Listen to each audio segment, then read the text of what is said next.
the modern word for what you did is you pivoted, right? You went in Yeah. thinking, I'm going the Broadway musical theater route, and then you found that something worked better for you and fit you better, and you just made a left turn. Yes, but I've come back full circle. I mean, I never stopped loving musical theater. And when I graduated, I knew I wanted to be kind of my own one-person sketch group. I wanted to be writing my own, performing my own, writing my own performances. And I was developing a show. I wanted to have a show up at the Upright Citizens Brigade Theater. And it was originally a sketch show, but in the sketch show, I was writing a song about the movie Space Jam. Right. And I was in the car with my boyfriend. I played him the Space Jam song, and he's like, that's so much more interesting than like a sketch show.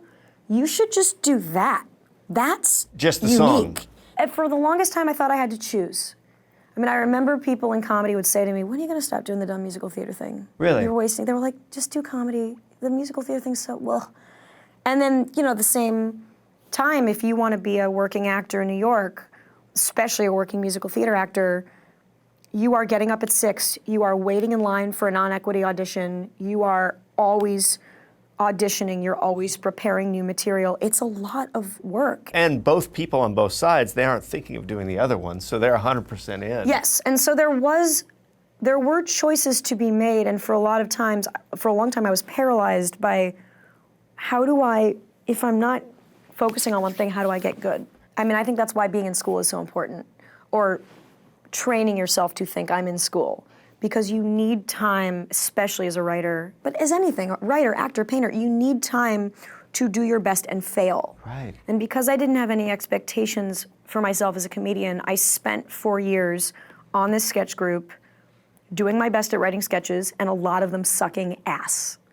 And I wasn't trying to, at that point, put up a show at UCB. I wasn't trying to audition. I wasn't trying to be a professional comedian. You were trying to go to Saturday Night Live. I was just trying to get good. And so you see people now come to LA, and you see this a lot with actors who are suddenly like, oh, I want to write. And instead of saying, I want to get good as a writer and have time to marinate, they put all this pressure on themselves. I need to write a TV spec. I need to get hired now. But you can't get those things if you haven't loved doing the craft of it. So that's what I would tell myself is you in order to get all the things you want, kind of the not surface career stuff, but all of the kind of like brass rings, you first need to love the art for the art itself.